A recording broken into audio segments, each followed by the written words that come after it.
everyone, and welcome back to The Little Blue Fly.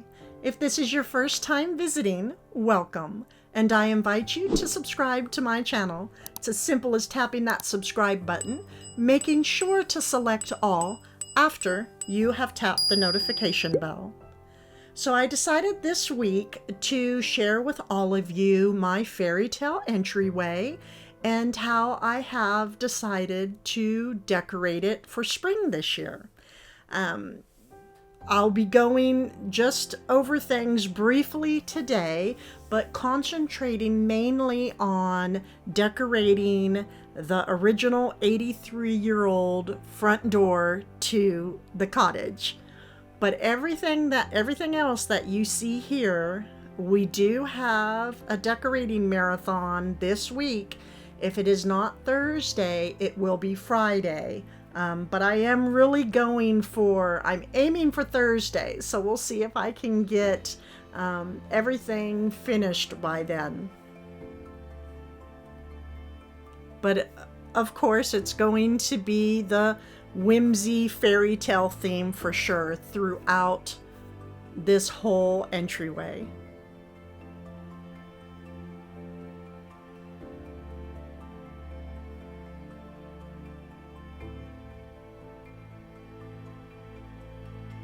So I'm just going to speak briefly. Up on the ceiling, I have an antique frame and also a chandelier that came from Germany. And this is for many of you that are new to the channel. I just recently painted the staircase and added on some book decals and did molding on some of the spindles.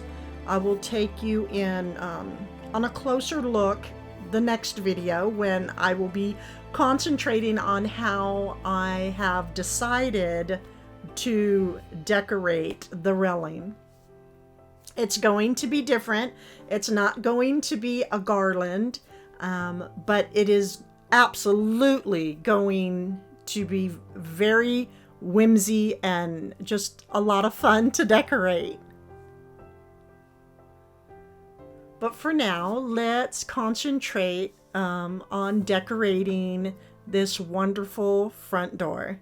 My husband did a fantastic job, stripping off as much as he could.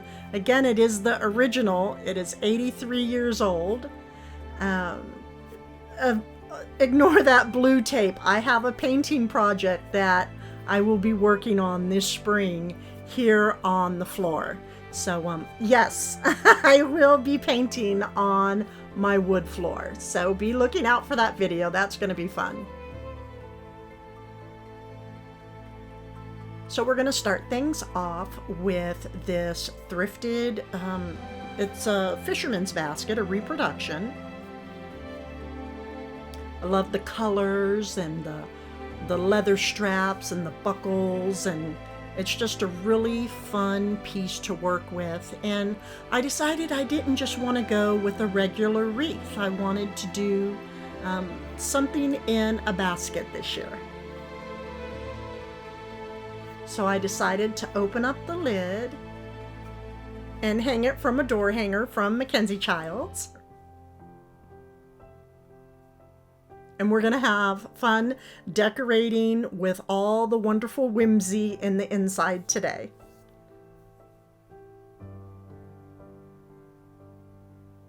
We're going to start off with this berry bush that I actually purchased a couple years ago from Michael's. I'm not quite sure if they still sell this, but it is a wonderful piece to work with, because there is so much greenery and berries on just one stem, or I should say bush. And since the basket is tilting sideways, I'm gonna go ahead and cascade the berries off the side. And here we have it, just one stem. And again, anything that I decide to put up against this door is just really going to stand out because it's black. And it's old and it has so much character. Just like Mrs. Stonebottom. She has come to visit all of us again this spring, everyone. She was purchased from Hobby Lobby, and her fine jewelry was purchased from Hobby Lobby as well. We're gently going to place her inside the basket because she loves to play in berries. And there she is, all perfectly snug inside, and we're going to be working around her. By the time we are finished, we're basically just going to see her sweet little face and jewelry. I have some more berry stems that I will be placing up at top and around Mrs. Stonebottom.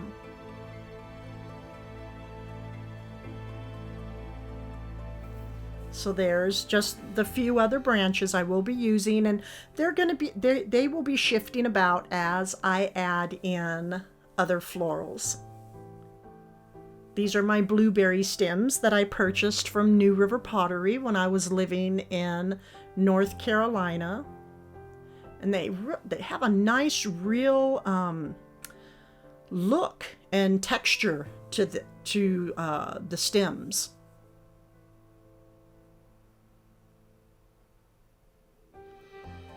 So I decided to work with just 3 of them, and I'm working in my triangular shape. So there's 2 blueberry stems up at top and then the point down at the bottom to give like the triangular shape. It just the eye works nicely across an arrangement when you use the 3-point triangle system.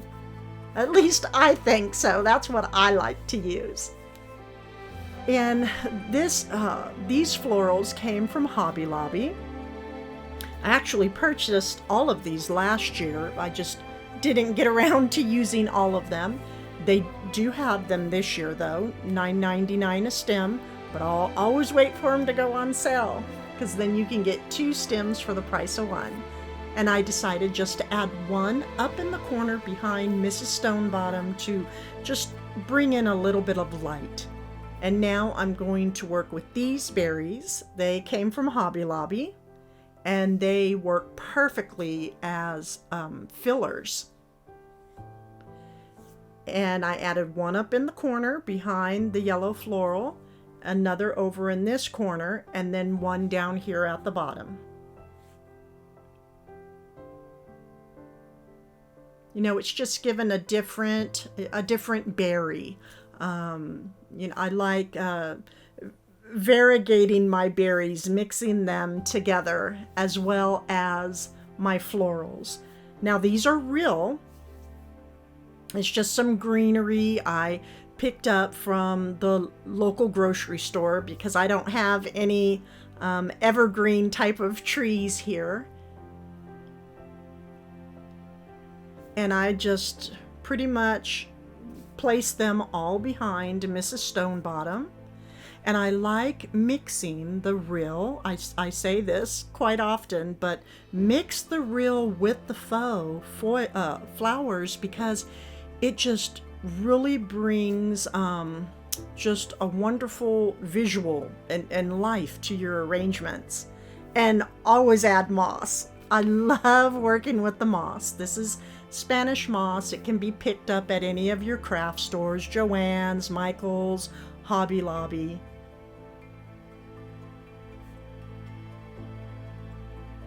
I'm gonna take you in and I'm gonna see there's these little bare areas, and that's where I like to plug and play with the moss.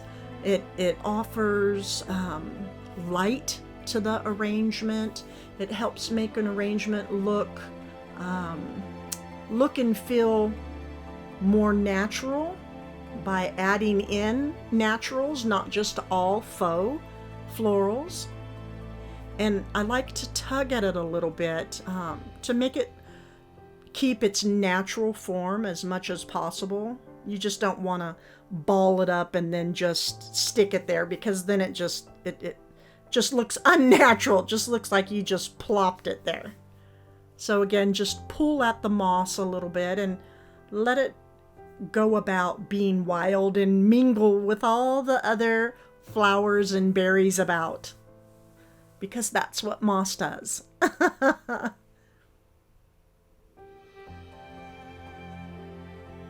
And you'll see when you place the moss around all of your florals, it really makes all the colors become more vivid and really stand out. Make sure to add moss on the outside of your arrangements as well as the inside.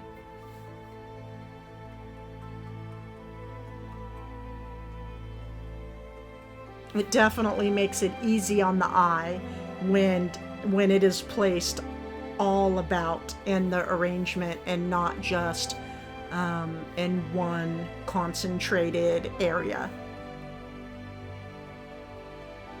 And again, make sure to tug at that moss, pull it out a little bit to keep that natural look.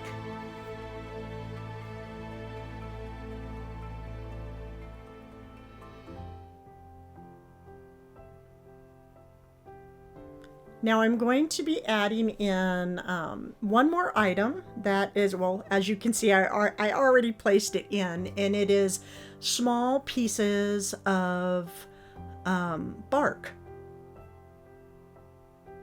And I placed it inside of the berries.